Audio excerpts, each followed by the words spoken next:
Halo teman-teman, selamat datang kembali di kanal Boruto to Blue Vortex Fan Theory. Dalam video ini admin akan membuat sebuah alur cerita dari Boruto yang bersumberkan dari beberapa teori dan spekulasi, kemudian admin rangkum menjadi alur cerita, agar kalian lebih menikmati videonya. Jadi, kalau begitu langsung saja kita ke videonya, tapi sebelum itu tonton dahulu video kita sebelumnya yang ini, dan jangan lupa juga untuk like, subscribe, dan share, serta bantu kami menuju 5.000 subscriber. Jika sudah, ayo kita lanjutkan alur cerita teori Boruto to Blue Vortex ini.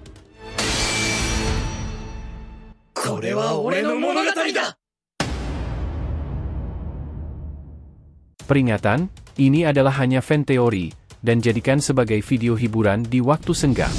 Boruto episode 296 bagian ke-70, Ninjutsu Biju. Sebelum kita mulai alur cerita teorinya, ada informasi menarik mengenai kelanjutan anime Boruto.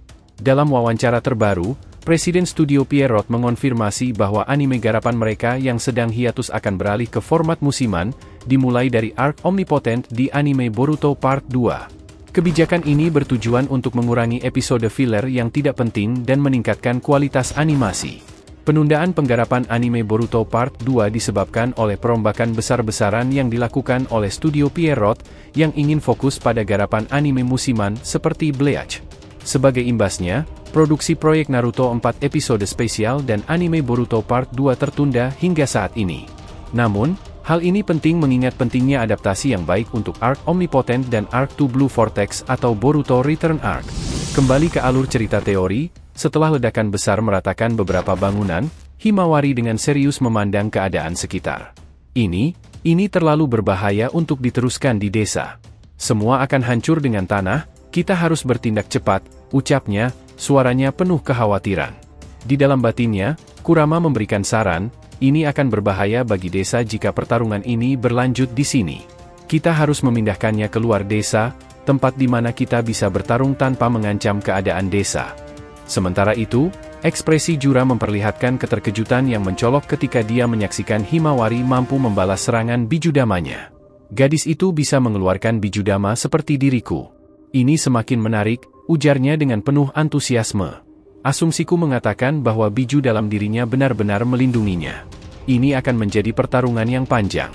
Jura kemudian mengarahkan serangan baru dengan menggunakan teknik elemen kayunya, membentuknya menjadi naga raksasa yang mengancam. Himawari, dengan mata byakugannya yang aktif, siap menghadapi ancaman tersebut. Dengan cepat, dia mengaktifkan teknik kaiten, memutar dirinya dengan kecepatan tinggi, membentuk perisai spiral yang dilapisi oleh cakra Kurama. Serangan elemen kayu dari Jura menghantam perisai itu dengan kekuatan penuh, namun tidak mampu menembusnya. Kau tidak akan berhasil melawan kami dengan serangan semacam itu, ucap Himawari dengan tegas, memancarkan keberanian yang luar biasa. Himawari, sejak mendapatkan cakra Kurama, telah menunjukkan peningkatan yang signifikan dalam kepercayaan dirinya, bahkan ketika berhadapan dengan Jura, seorang musuh yang tak terduga. Gadis sekecil ini berkelahi dengan pimpinan Shinju.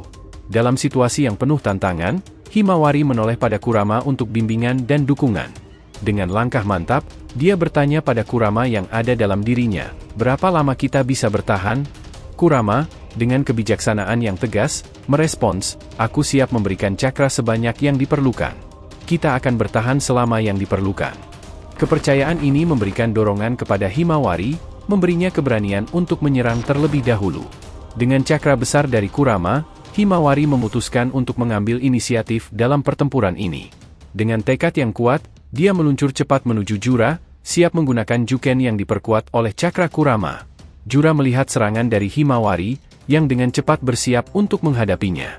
Meskipun pertarungan mulai berkecamuk di sekitar mereka, dua musuh itu mengunci pandangan satu sama lain dengan keinginan yang sama kuat untuk menguasai medan pertempuran. Serangan balsan yang dilancarkan oleh Jura menunjukkan dampak yang signifikan pada keduanya, menghasilkan luka-luka yang cukup serius. Namun, Shinju yang memiliki kemampuan regenerasi alami yang cepat, sedangkan Himawari dengan bantuan cakra Kurama yang melimpah dalam tubuh Himawari, memberikan mereka kemampuan penyembuhan yang cepat. Himawari, dalam ungkapan terima kasihnya kepada Kurama, mengakui betapa besar bantuan yang diberikan. Kurama menanggapinya dengan hangat, menegaskan komitmennya untuk melindungi keluarga Uzumaki. Kurama menanggapinya dengan hangat, menegaskan komitmennya untuk melindungi keluarga Uzumaki. Tidak perlu mengatakan terima kasih, itu adalah tugasku untuk menjaga kalian, sesuai dengan janjiku kepada Naruto. Namun, kita perlu tetap waspada. Aku merasakan bahwa lawan kita akan meningkatkan intensitas serangannya, menjadi lebih serius dan berbahaya. Meskipun Kurama hadir dalam ukuran tubuh yang kecil dan misterius, perannya sangat penting dalam pertempuran ini, menyulut pertanyaan tentang alasan di balik ukuran tubuhnya yang mengecil serta estimasi waktu yang dibutuhkan untuk kembali ke bentuk aslinya. Beberapa teori berspekulasi tentang alasan mengapa Kurama memiliki ukuran yang lebih kecil, seperti, memang baru saja bereinkarnasi, sehingga bentuknya menjadi kecil. Selain itu ada juga teori sebagai bentuk perlindungan dari deteksi musuh, karena dengan ukuran kecil susah untuk dideteksi. Namun, detail konkret mengenai proses pemulihan dan waktu yang diperlukan untuk kembali ke bentuk aslinya masih menyimpan misteri, dengan admin mengindikasikan bahwa proses tersebut mungkin memerlukan waktu sekitar 1 tahun, tepatnya sampai ketika alur waktunya kembali ke adegan pembuka anime Boruto episode 1, meskipun rincian spesifiknya masih belum terungkap. Jura merasa semua upayanya sia-sia, mulai merasakan frustrasinya tumbuh. Sial, karena kehadiran Biju dalam dirinya ini, pertarungan ini akan menjadi lebih sulit dari yang kuduga, ucapnya dengan suara yang terdengar penuh dengan ketegangan.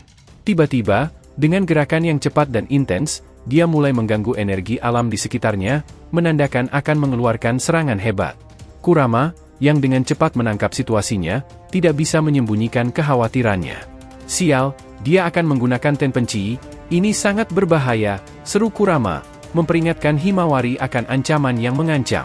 Ini merupakan teknik yang berasal dari Jubi, dengan mengganggu energi alam menggunakan jumlah cakra yang besar, mampu menciptakan berbagai bencana alam secara bersamaan, dengan dirinya sendiri sebagai pusatnya. Sehingga mampu memanipulasi alam untuk mengeluarkan kekuatan yang mengerikan. Serangkaian fenomena ini termasuk gempa bumi, banjir, badai petir, dan tornado. Manifestasi ini menciptakan ledakan yang menyerupai ledakan nuklir, bahkan membentuk awan jamur yang besar. Menghadapi ancaman serius ini, Himawari memutar otaknya untuk mencari solusi. Apa yang harus kita lakukan untuk menghindari serangan tersebut? Tanyanya, mencari petunjuk dari Kurama.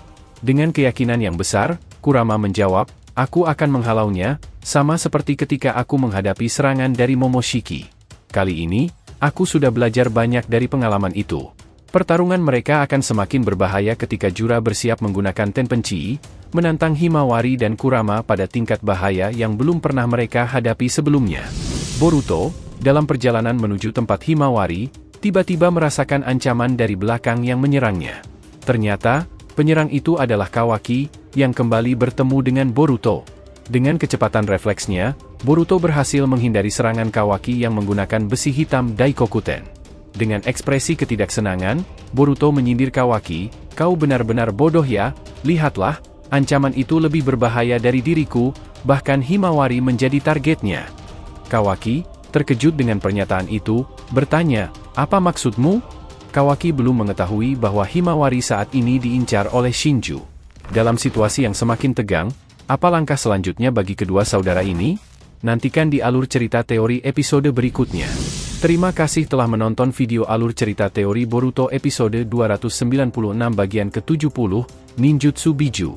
Jangan lupa untuk like, subscribe, dan share, semoga membuat kanal YouTube Boruto 2 Blue Vortex Fan Theory semakin berkembang. Jika sudah terima kasih, dan sampai bertemu di video alur cerita teori berikutnya.